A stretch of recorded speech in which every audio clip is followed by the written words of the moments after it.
Bonjour à tous. Donc, bienvenue dans cette vidéo sur le travail et la technique.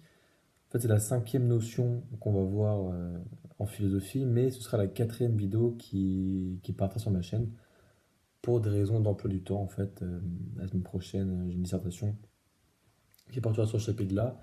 Donc, l'arc et la quatrième notion sortira en cinquième. Bref. Dans cette vidéo, on a beaucoup de choses à voir. On a beaucoup de choses à voir, ça va être assez long. C'est pour ça que je vais essayer de parler vite. Je vais essayer d'aller droit au but dans mes explications et pas traîner trop longtemps sur des exemples. Aussi, dernier aparté, avant de commencer, si jamais je tremble ou quoi, c'est parce qu'il fait vraiment -10 dans ma chambre. Il fait extrêmement froid. Donc voilà. On commence, travailler la technique. On va se poser une question. En fait, le travail est-il une aliénation ou une liberté? Alors, en introduction, on va définir donc les termes importants pour mieux comprendre la notion. Alors, d'abord, le mot travail. Il vient en fait de trois mots. D'abord, tripalium, qui signifie la souffrance.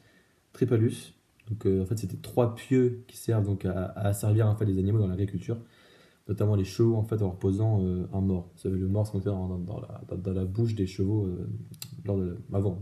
Ça se fait plus trop aujourd'hui. Et tripaliare, donc qui signifie littéralement torturer. Donc la souffrance, torturer, etc. Le mort dans la bouche des chevaux, bref. Le travail est perçu dès sa définition en fait très négativement. Ensuite, donc, l'homme, par la technique, utilise le travail pour se rendre donc maître de la nature, pour passer donc de la survie à la vie. Sans technique, donc, l'homme est une proie, avec elle, donc, il devient le chasseur. En plus de cela, la technique engendre le travail, par elle, l'homme se coupe de la nature en créant donc le temps linéaire. D'ailleurs, aparté, alors je n'y pensais, je sais pas comment j'y ai pensé, mais petite parenthèse, allez tous voir le compte Instagram de mon pote Ethan Yvain, Ethan.Yvain, Ethan avec un Y, parce que c'est lui en fait qui a fait la bannière de ma chaîne. Également le logo, donc merci beaucoup à lui, il fait un taf extraordinaire. Il est très très fort. Donc voilà, fin de la parenthèse, allez voir son taf sur Instagram, c'est hyper cool. Bref, donc je disais par elle, donc par la technique, hein, l'homme se coupe de la nature, donc en créant le temps linéaire, qui pensait auparavant cyclique. Par la même occasion, l'idée de progrès et par extension de progrès technique donc se forme. La technique est là en fait depuis les premiers chasseurs-cueilleurs, car elle est nécessaire à la survie de l'homme. Avec la révolution néolithique, petit parallèle avec la spécialité Jopo, je vais essayer de sortir ma vidéo sur le cours sur l'environnement le plus tôt possible, ce week-end, si jamais je suis vraiment motivé. Je vais essayer, je vous promets. Donc l'homme devient sédentaire donc, et commence à stocker la nourriture et les ressources. Le rapport au lendemain se crée alors, la vie ne se faisant plus au jour le jour. Excusez-moi. La problématique posée au début donc nous parle bien d'aliénation et de liberté. Alors l'aliénation, donc, c'est lorsque nous sommes dépossédés de nous, étrangers à nous-mêmes. Le travailleur donc, ne se reconnaît plus et ne s'estime plus dans l'objet qu'il conçoit. Mais ça, on y reviendra, de toute façon, avec Marx. On va voir Marx après. La liberté, donc, elle est une absence de contrainte, elle est opposée à l'asservissement donc, de l'esclave, par exemple. Et donc la technique, on l'a déjà défini, mais on va préciser le propos. Dans sa définition littérale, est la chose suivante. Création d'objets, qui sont des moyens, des outils, puis des moyens de moyens, donc la machine, qui vont créer l'activité de médiation, donc créer du lien entre l'homme et la nature. Donc en numéro 1, donc on a fini l'introduction là, on passe au grand 1, donc, qui se trouve être le travail servile chez les Grecs. Donc pour les Grecs, donc l'Antiquité grecque, hein, le travail est l'asservissement à la nécessité. La vie nous impose des obligations qu'il nous faut subir, nourriture, corps, sommeil. D'après eux, le travail est égal à la souffrance. Par conséquent, ils vont mener une politique guerrière afin de vaincre et d'asservir les peuples pour en faire des esclaves. En fait, sous Athènes, vous savez, la cité grecque, et même les Grecs en général, en fait, ils vont faire beaucoup de guerres. Et quand ils gagneront ces guerres, en fait, ils vont transformer les peuples qu'ils ont vaincus, les habitants des peuples qu'ils ont vaincus, en esclaves. Parce qu'en fait, eux-mêmes ne veulent pas travailler. Les travaux donc, de ces esclaves ne sont que manuels et physiques. On ne leur laisse pas le temps de s'adonner aux activités cérébrales. Dans la Grèce antique, donc, le citoyen se doit d'être libéré du travail. C'est notamment ce que nous dit Aristote dans Éthique à Nicomaque, un de ses ouvrages. D'après lui, donc, les Grecs se doivent d'être déchargés de toute activité incommandante et de vivre dans le loisir. En effet, le but de tout Grec, à cette époque en tout cas, est d'atteindre le bonheur. Alors, qui passe forcément par le fait de ne pas travailler, en fait, mais il y a plein de méthodes. pour atteindre le bonheur, selon les Grecs, parce qu'en fait, il y a diverses philosophies. Pour commencer par la philosophie hédoniste, on va essayer d'aller très vite là-dessus, parce que c'est pas le propos central de ce thème. Donc pour eux, donc les hédonistes, hein, pour eux, le bonheur se trouve dans la satisfaction des plaisirs immédiats. Le rapport à la vie se trouve dans l'usage agréable de leur corps, dans la consommation excessive. Ils vivent dans le désir et le plaisir et sont avant tout individualistes. Ils pensent à leur propre plaisir. Ça, c'est aujourd'hui, il y a encore beaucoup, enfin, beaucoup. Ils existent encore les hédonistes. Ces gens, simplement, qui passent leur temps à consommer alcool, drogue, femmes, etc. Et je suis pas là pour juger ça. C'est un mode de vie comme un autre. Mais voilà, c'est des gens qui vivent un peu dans l'excès, qui vivent dans le plaisir immédiat. Aristote, donc, en fait, il n'éprouve que du dédain pour eux. Il va jusqu'à les qualifier de bétail. Donc, il les aimait pas beaucoup. Il les aimait pas beaucoup. Les hédonistes, donc, seraient bloqués dans le monde sensible, le monde intelligible ne les intéresse pas. La philosophie eudémoniste, maintenant. Donc, pour eux, l'humain doit mener une vie juste et vertueuse en recherchant toujours la meilleure des fins possibles dans chacune des actions menées. Tout cela dans l'objectif d'atteindre la finalité ultime à leurs yeux, donc qui est le bonheur, mais qui est finalement la finalité ultime de chaque grec. Les eudémonistes donc se disent dans le loisir, qui pour eux passe par les activités théoriques et contemplatives. Pour un hédoniste, le loisir, c'est boire une bonne taille de vin. Okay, pour un eudémoniste, le loisir, c'est lire un bon livre. Voilà. Ils cherchent toujours à privilégier l'activité qui, selon eux, est la plus haute de l'esprit, donc la pensée. C'est pour cela qu'ils développent une éthique, celle de la téléologie. Et donc la téléologie, c'est une éthique qui vise en fait, à avoir la meilleure des fins. Encore d'après eux, contempler, c'est saisir par l'esprit, en d'autres termes, créer un rapport au monde qui soit de l'ordre du divin. En voulant comprendre le monde par l'esprit, ils créent la science, la politique, encore la philosophie. Tout cela dans le but d'améliorer un monde commun, d'atteindre le bien commun. C'est mal là. Atteindre le bien commun, donc ils pensent avant tout à la société plus qu'à eux-mêmes, ce qui s'oppose donc aux hédonistes qui sont plutôt individualistes. Tout cela donc dans le but d'améliorer le monde commun, etc. En plus de cela, la raison humaine est première, l'esclave est un non-humain, car il est asservi au travail et ne peut donc pas atteindre la raison. Deux autres philosophies rapidement. La philosophie épicurienne, donc qui vient de Épicure, hein. Donc cette philosophie passe par la recherche de la liberté, soit l'absence de contraintes. On se doit de mener une vie ascétique, une vie d'ascèse, donc en gros une vie de prêtre, quoi, où on ne profite pas des plaisirs de la vie comme le ferait un hédoniste. En gros, on mène une vie de privation physique. Lorsqu'on est épicurien, donc, on se doit de contrôler nos désirs. La philosophie stoïcienne maintenant. Nous devons accepter le fait que nous mourrons, nous devons dépasser la crainte des choses qui ne dépendent pas de nous. En somme, il ne faut pas être malheureux des choses qui ne dépendent pas de notre contrôle. Au contraire, il faut les accepter. Sénèque, donc c'est un éminent stoïcien, nous dit si tu n'aimes pas la vie, quitte-la. C'est très pragmatique. Des grands stoïciens, il y en a d'autres, hein, notamment Marc Aurèle. Marc Aurèle, qui est l'un des plus grands empereurs romains, ils ont appliqué cette philosophie. Donc pour eux, en fait, la liberté est première. Dans le même temps, donc c'est plus philosophie grecque, hein, la religion catholique, elle commence à se faire un nom. Et donc celle-ci prône une égalité pour tous. Absolument tout le monde doit travailler, selon Paul de Tarse, donc Saint Paul, ora et labora, soit donc prie et travail. Saint Paul nous dit aussi, si quelqu'un ne veut pas travailler, qu'il ne mange pas non plus. Le travail donc se doit d'être accepté par tous. Là-dessus, donc la Genèse, au chapitre 3, verset 19, nous dit, je cite, « C'est à la sueur de ton visage que tu mangeras du pain, jusqu'à ce que tu retournes dans la terre d'où tu as été pris. » Le travail est la première nécessité qui conditionne notre survie. On passe maintenant au point 2. La spécificité du travail humain chez Marx, on va passer très rapidement. Ça ferait Marx, on le reverra après. Donc, Marx distingue deux formes de travail. Le travail de l'homme, donc le progrès constant, l'apprentissage et la transmission de la culture, un rapport réflexif au travail et à l'objet, la conscience, imagination, plus abstraction, plus perfection, qui nous donne du coup un raisonnement intellectuel, et donc la nécessité de la vie, la connaissance de la courte durée de notre vie. On sait que l'on va mourir. À la différence donc de l'animal, le travail animal, donc lui qui se caractérise par l'absence de progrès dans l'opération animale, donc ils ont des caractéristiques innées, une mémoire reptilienne ou instinctive, etc. La mémoire donc est transmise génétiquement et non par transmission orale, comme nous le faisons. On passe directement au point 3. Hegel, la dialectique du maître et de l'esclave. Alors je vais essayer d'aller vite. C'est hyper intéressant. C'est super intéressant ça, mais c'est assez compliqué à aborder. Je vais essayer de faire ça assez efficacement.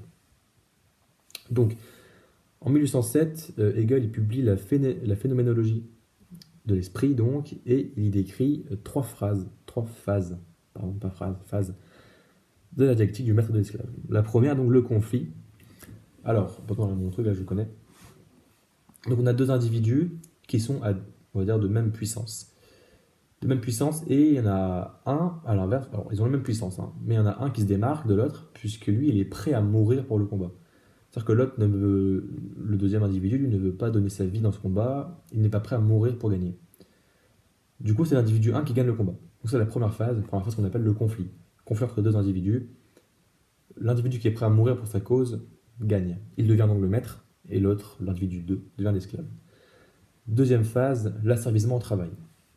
Le maître donc qui est gagné, l'individu 1, commence à donner des ordres à l'individu 2. Il lui demande d'exécuter des tâches diverses et variées qui vont lui faire à manger, lui faire une table, on n'en sait rien, on s'en fout. Et donc, finalement, le maître est dans la consommation de ce qu'il demande, à l'esclave. De son côté, l'esclave, en fait, il va commencer donc à acquérir une technique, à acquérir des compétences, puisqu'il va commencer à devoir progresser pour satisfaire les demandes de plus en plus élevées, on va dire, du maître. C'est-à-dire qu'il va devoir, on disait faire manger la table ou quoi, la table, il doit apprendre à la faire, il doit apprendre à faire manger, etc. Et plus ça va aller comme ça, plus l'esclave va développer des compétences, des techniques pour s'améliorer. Et donc, en fait, l'esclave devient l'actif et le maître le passif. Ce qui était, lors de la phase numéro 1, le conflit inverse. C'était le maître qui était l'actif dans le combat et l'esclave le passif. Ça s'inverse. Et donc vient la troisième phase qu'on nomme le renversement. Qu'est-ce qui se produit? En fait, le maître, c'est un peu comme si c'était, on va dire, reposé sur ses lauriers. C'est-à-dire qu'il n'a pas appris. Tout ce qu'il a fait, c'est juste demander des tâches à l'esclave. À l'inverse, l'esclave, lui, s'est développé intellectuellement, il s'est développé physiquement, en accomplissant les tâches qu'on lui demandait. Et par conséquent, en fait, l'esclave va se rendre compte qu'il est meilleur que son maître et va le renverser. Et finalement, le maître devient l'esclave de l'esclave.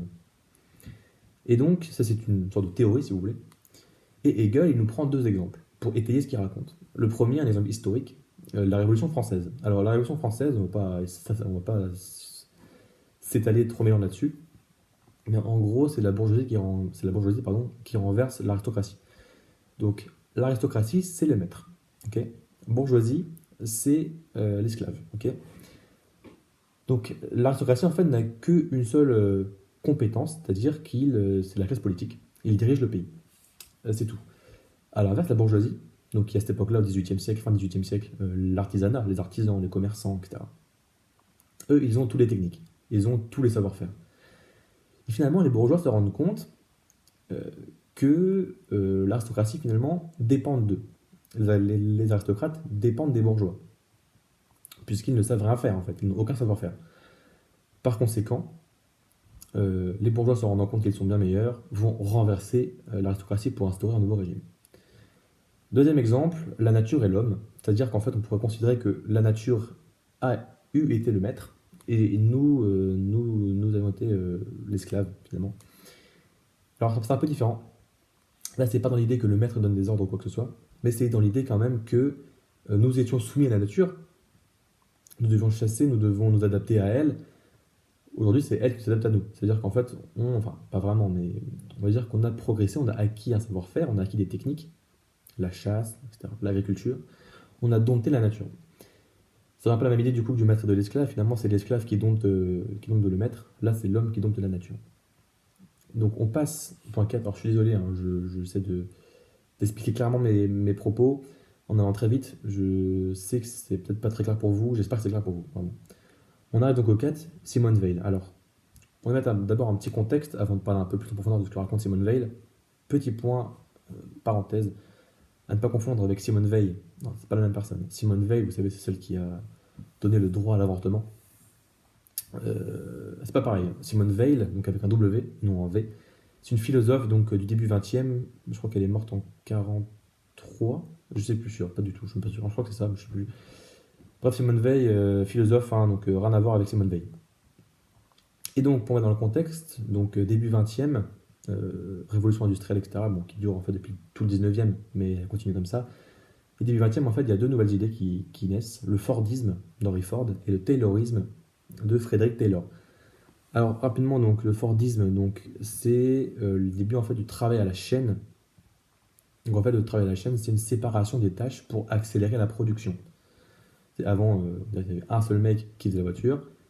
Maintenant, tu as 50 mecs qui font la voiture. Sauf que chacun fait une pièce de la voiture. Bon, très, c'est très exemplifié. Donc ça, c'est le Fordisme, tout le monde comprend. Et donc, qui a créé Ford, hein, les voitures Ford. Et donc, Frederick Taylor, là, c'est plus compliqué. Le Taylorisme, donc, ça consiste en une maximisation de la productivité par le gain de temps. Autrement dit, c'est une méthode d'organisation scientifique du travail industriel. Donc, résumé OST.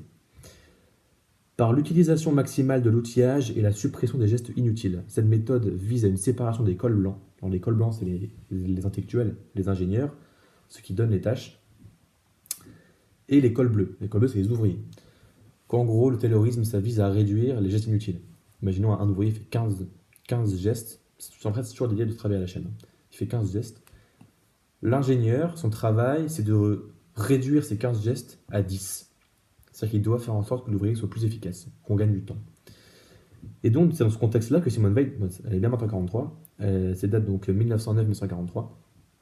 Elle va en fait pendant 2 ans, cette femme-là, donc agrégée de philosophie, hein, une grande intellectuelle, l'une des plus grandes philosophes du XXe siècle, derrière Hannah Arendt. Et donc en fait, elle va pendant 2 ans s'infiltrer dans une usine pour constater finalement la misère sociale qui règne dans les usines début 20e. Et donc elle va écrire un ouvrage à la suite de cela qui se nomme donc La condition ouvrière. Et donc dedans, qu'est-ce qu'elle raconte? Donc dans son œuvre, l'auteur nous dit que chaque individu est un être attentif. Nous sommes tous, vous comme moi, attentifs. C'est-à-dire qu'il est maître de sa réflexibilité et qu'il est en pleine possession de son intelligence. L'individu, en étant attentif, est à l'écoute de soi, de son esprit et de sa réflexion. Donc jusqu'à là, pas de problème. Toujours selon Weil, le travail à la chaîne nous retire cette capacité pourtant fondamentale. C'est-à-dire qu'on est attentif et le travail à la chaîne nous retire cela. En effet, le fait d'exécuter une suite de petites tâches sans faire appel à son intelligence nous fait perdre notre capacité à être attentif.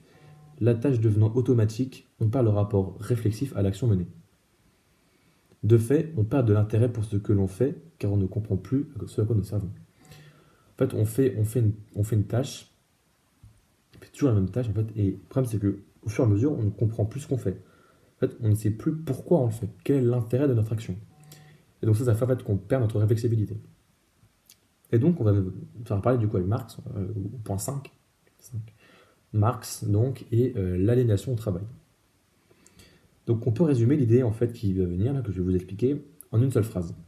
L'ouvrier, je répète, l'ouvrier perd sa vie à la gagner. Si ça va comprendre, vous avez tous compris. Je vais quand même étayer un peu ce que je vous raconte. En effet, donc, selon Marx, l'ouvrier gaspille son temps de vie. En fait, il a besoin d'argent pour vivre et va de fait aller s'épuiser pour en gagner. Mais l'ouvrier souffre pour gagner cet argent, donc il n'en profite jamais vraiment. Il pense pouvoir en jouir, comme il convient de le faire, mais son asservissement au travail l'en empêche. Tout cela n'est qu'une inlassable boucle, comme le cochon courant par les carottes. Là, on va avoir un petit parallèle pour ceux qui jouent à Minecraft. On voit dans Minecraft, on peut normalement avoir une canne à pêche et la carotte, pour que le cochon avance. Là, c'est pareil. Voilà. Alors ça, on ne peut pas faire en philo, hein. C'est moi qui fais la métaphore. C'est pour que vous compreniez. En gros, la carotte, c'est l'argent. Et on met l'argent devant l'ouvrier. En fait, il court avec. Mais en fait, l'ouvrier n'arrive jamais à vraiment profiter. Donc tout cela n'est donc, toujours selon Marx, qu'une illusion. Le travail accable et épuise l'ouvrier. Il ne profite jamais de l'argent qu'il gagne. Son travail, donc comme ses loisirs, sont aliénés, car son temps libre ne sert qu'à reconstituer sa force de travail. Ça, on va voir juste après au point 6, avec le loisir qui est aliéné. Et donc on finit là-dessus. L'ouvrier comprend qu'il ne s'appartient pas, car il ne comprend pas son travail, qui n'est qu'un moyen pour lui d'accéder aux loisirs qu'offre la vie. Mais ces loisirs, donc, il ne peut y accéder car il est trop épuisé. Il se reconstitue alors pour retourner travailler et n'en finit par conséquent jamais avec la boucle mentionnée plus haut. En plus de cela, son manque de culture et de connaissances le limite à rester dans sa condition asservissante, l'éducation étant limitée qu'à la classe bourgeoise, l'ascenseur social n'existe pas. Ça a changé. Aujourd'hui, les classes ouvrières, on va dire, ont quand même plus accès à l'éducation qu'auparavant. En tout cas, à l'époque de Marx, on rappelle, c'est comme du 19e siècle. Et donc, on y revient, point 6. Vraiment, je trace, hein, j'y vais le plus vite possible. Pour je suis quand même en retard. Le point 6, du coup, Baudrillard, autre philosophe, qui nous traite du coup du loisir aliéné. Alors, le temps du loisir et des vacances est borné par un début et une fin, le temps du travail. En fait, nos vacances se trouvent entre deux périodes de travail. Notre vie se déroule constamment en futur proche et lointain. On ne vit jamais dans le présent. Selon Baudrillard, on ne vit plus au présent.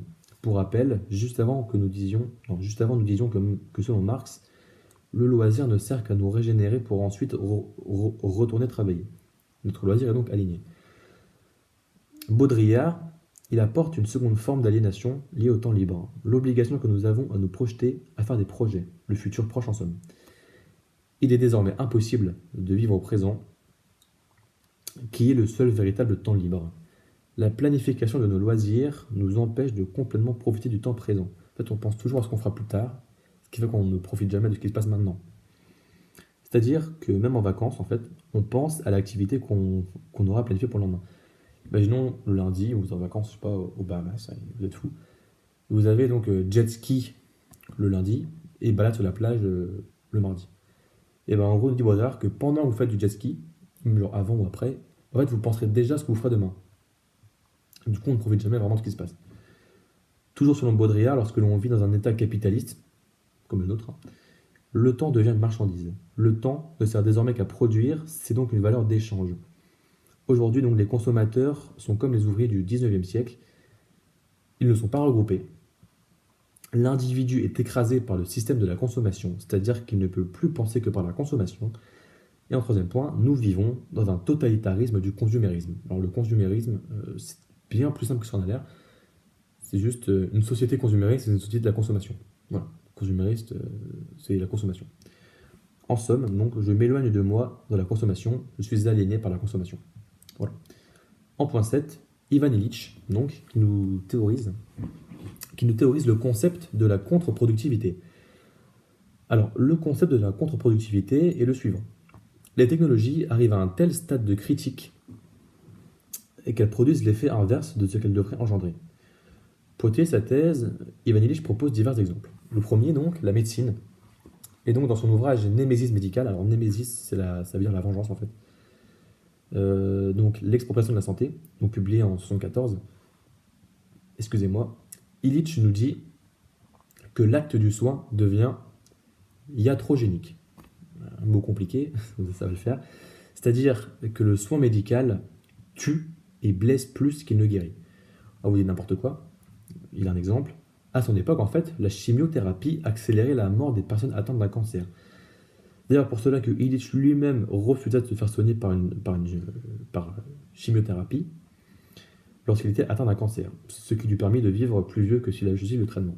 Alors évidemment, les progrès de la médecine font qu'aujourd'hui la chimiothérapie soigne plus qu'elle ne tue, mais à l'époque de Illich, c'est vrai que la chimiothérapie avait tendance à accélérer la mort du patient. Voilà. Deuxième exemple, l'automobile. Il analyse les embouteillages en fait, de Chicago et constate que la vitesse moyenne d'une voiture dans un embouteillage donc, est de 3 km/h. 3 km/h donc, soit moins rapide qu'un homme qui marche. Et il faut savoir qu'on marche, nous, en moyenne à 4,5 km/h. La voiture devient donc contre-productive, c'est-à-dire qu'on va moins vite en voiture qu'à pied. Le fait que tout le monde puisse la posséder lui a fait perdre son usage premier, nous faire gagner du temps. C'est-à-dire qu'en fait, là, en gros, en fait, son idée, c'est que on a créé des choses qui finissent par devenir contre-productives, la voiture dans un embouteillage, la médecine qui nous tue plus qu'elle nous guérit. Et troisième exemple, dernier exemple, les médias. La sphère médiatique suit le même phénomène en proposant une quantité d'informations aux spectateurs, au point qu'ils n'arrivent plus à comprendre la véracité et l'utilité de l'information. Ils consomment sans comprendre et ne font que mémoriser et ne fait que mémoriser l'information sans la questionner ni l'analyser. Et ça, c'est le média, c'est BFM par exemple, c'est BFM TV, c'est le média fast-food. Donc en fait, constamment de l'info. Et en fait, c'est un média, BFM TV, et je déteste ce média, voilà, je le dis. C'est un média en fait où tu as l'info en continu. Ce qui fait qu'en fait, plus ça va, et des gens comme ça n'arrivent plus en fait à prendre du recul sur ce qu'ils voient et ils gobent littéralement tout ce qu'ils entendent. En fait, c'est des médias donc, finalement qui remettent en cause la véracité parfois et qui mettent en cause aussi l'esprit critique. En huitième point, Hans Jonas et donc le principe de responsabilité. Alors, qu'est-ce donc que le principe de responsabilité? Alors, également appelé en fait principe de précaution, en fait, il nous dit que lorsqu'une nouvelle technologie est créée, le créateur se doit d'évaluer si dans un futur plus ou moins proche, elle nous rapportera plus de risques que de bénéfices. En d'autres termes, va-t-elle servir maintenant une minorité ou nuire plus tard à une majorité?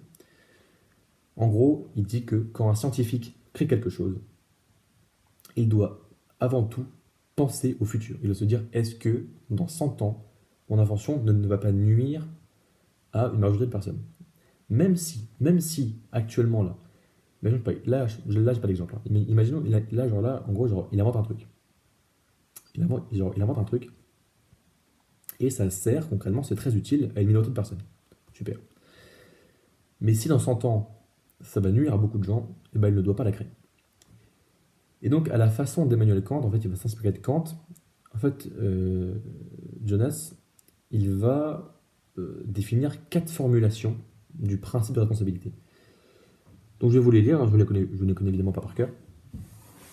Alors, agis de façon que les effets de ton action soient compatibles avec la permanence d'une vie authentique humaine sur Terre. C'est la première. La deuxième. Agis de façon que les effets de ton action ne soient pas destructeurs pour la possibilité future d'une telle vie. La troisième. Ne compromets pas les conditions pour la survie indéfinie de l'humanité sur Terre. Et la quatrième. Inclus dans ton choix l'intégrité future de l'homme comme objet secondaire de ton vouloir.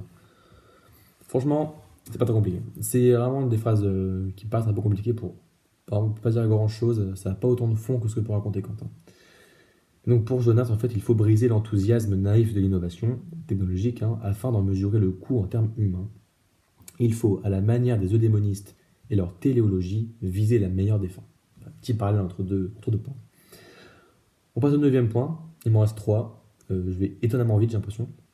Donc, point 9, donc Alain, de son vrai nom, Émile Chartier, si je dis pas de bêtises, mais Alain, c'est un pseudonyme. Donc, il nous dit, lui, la technique nous fait quitter la nature. Donc, l'homme, à la différence de l'animal, peut évoluer car il est capable de transmettre son savoir et ses techniques. Ça, c'est ce que nous disait déjà Marc tout à l'heure. La première d'entre elles, donc, c'est la chasse, qui nous permet donc de survivre. Cette envie de survivre découle en fait d'une peur, la mort.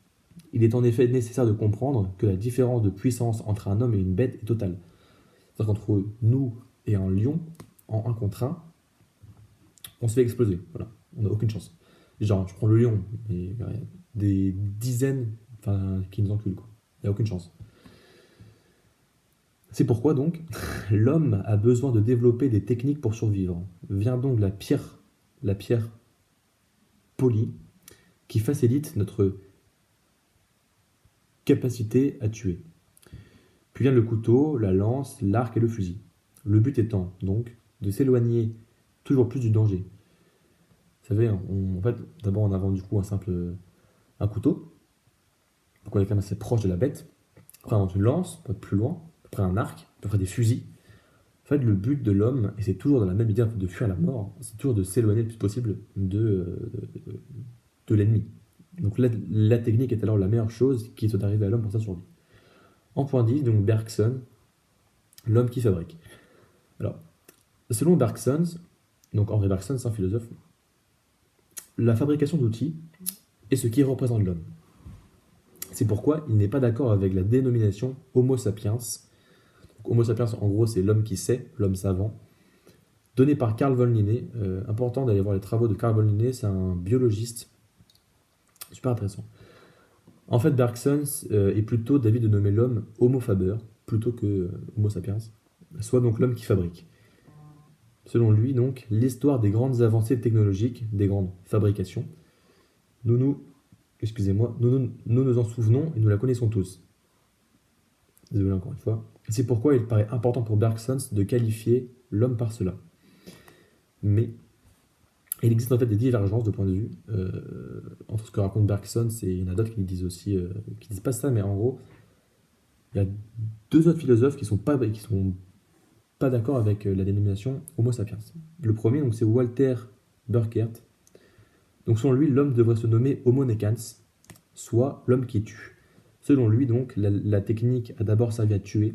On a rapidement légitimé l'acte de la chasse avec les rites et les mythes qui servaient essentiellement à revaloriser le meurtre des bêtes. Je vais vous expliquer. L'homme, par la technique de chasse, va tuer facilement les bêtes. Donc avec les rites et les mythes, les hommes vont évacuer la honte de tuer si facilement et vont par la même occasion revaloriser l'animal, rendant par conséquent l'acte de tuer plus courageux et honorifique. Donc en gros, si vous n'avez pas compris, c'est juste que on commençait à tuer les animaux trop facilement et on commençait à avoir honte de cela. Par conséquent, on a créé des mythes, des rites autour des animaux, on a un peu glorifié l'animal, on l'a rendu plus haut qu'il ne l'est, pour revaloriser le fait de le tuer. Ça rendait plus glorieux aussi le fait de le tuer. En gros, il y avait un lion, on le tuait, c'était facile, avec tous les armes qu'on avait créées. Et bon, on a revalorisé le lion en disant qu'il était incroyable, etc., pour le tuer. Et donc c'était plus valorisant. Donc troisième philosophe, Johann Huizinga. Donc pour lui, l'homme devrait se nommer Homo ludens, soit l'homme qui joue. D'après lui, donc, le jeu va codifier et manier la société en temps de paix. Donc, quand les hommes ne sont pas à la guerre, il leur faut une sorte de placebo ou de compensation. C'est là qu'intervient en fait le sport collectif. Avec ses valeurs telles que la gloire, la détermination, la loyauté, l'esprit du corps, le respect, l'humilité, ils font un parfait remplaçant aux guerres. Car ce sont exactement les mêmes choses qui sont valorisées. La pratique du sport permet donc, selon Huizinga, de maintenir la société en place. En fait, on nous dit que les sports d'équipe ont les mêmes valeurs exactement que la guerre. C'est pas forcément faux. Et donc ça permet en fait de maintenir la société en place. Et donc, dernier point, François Dagonier, donc la technique nous éloigne de l'incertitude. Donc, Dagonier va ici nous parler des techniques relatives en fait à la médecine en prenant un exemple intéressant. Donc, vous avez le choix de savoir ou non si votre enfant est handicapé. Là, je parle à... Vous dites que c'est vous qui est là. On vous dit, à vous, je sais pas, voilà, vous avez le choix ou non de savoir si votre enfant est handicapé. Et si c'est le cas, si vous avez besoin de savoir, si on vous dit oui, je veux savoir, vous avez le choix ou non pour avorter. D'accord. Et donc, certaines personnes ne veulent pas savoir, voilà, et ce pour diverses raisons. Cela peut être par croyance religieuse, par mépris de la science, par peur, ou encore par mauvaise foi sartrienne. Alors ça, on en avait déjà parlé sur la chaîne. En gros, pour rappel, donc, Sartre nous dit que le fait de refuser de faire un choix par peur de la responsabilité est par définition de la mauvaise foi. En fait, quand on dit non, je ne veux pas savoir si mon fils est handicapé ou pas, ou ma fille, mon fils, c'est en fait, Sartre nous dit c'est pour fuir nos responsabilités. On fuit le problème, quoi. Non, je veux pas le savoir, ça me fait peur. Et donc pour Sartre, c'est la mauvaise foi. La technique, donc, permet à l'homme de se libérer du déterminisme de la nature. Auparavant, beaucoup auraient laissé le hasard et de la nature faire le travail, mais les mentalités ont changé, car la technique nous permet aujourd'hui de choisir notre futur. Elle nous responsabilise, on quitte la causalité presque hasardeuse. La technique nous dit que nous pouvons devenir maîtres de notre futur en choisissant notre présent. Donc en gros, le déterminisme, c'est-à-dire que maintenant on a le choix en fait. Il y a 100 ans, 50 ans, on n'aurait pas eu le choix. Notre enfant serait né handicapé. Voilà. Pas le choix. Enfin, quand même, c'est du coup. Il y a genre 70 ans, on n'aurait pas eu le choix. Mais maintenant, on a le choix. Donc ça, je me rappelle, au lycée, il y a eu pas mal de débats autour de ça. Est-ce que si tu apprends que ton enfant est trisomique ou qui a un handicap grave, qui pourrait le faire mourir jeune par exemple, ou qui lui aurait de grosses difficultés dans la vie, est-ce qu'on avorte ou pas? Bref, c'est un débat un peu particulier, je ne donnerai pas mon avis ici, parce que c'est pas à propos. Mais voilà. Donc, fin de la vidéo, j'ai parlé très vite. J'espère que vous avez compris ce que je vous ai raconté. J'espère sincèrement que vous avez compris ce que je vous ai raconté. J'ai en tout cas essayé d'être le plus clair possible. Si vous n'avez pas compris mon Instagram, donc je le rappelle, gabin.manson, vous pouvez venir me DM. J'ai déjà eu beaucoup de DM, donc ne vous inquiétez pas, vous ne me dérangez pas. Pour me demander de l'aide ou quoi. Aussi pour mes fiches de révision, hein, j'ai déjà eu plus d'une cinquantaine, donc je suis d'accord pour vous aider, il n'y a pas de problème. Je suis ouvert à la discussion, puis j'aime bien aider en fait. J'aime bien aider, donc voilà. Donc abonnez-vous à la chaîne si ce n'est pas encore fait, mettez un pouce bleu si ce n'est pas fait non plus. Et donc je vous dis à la prochaine.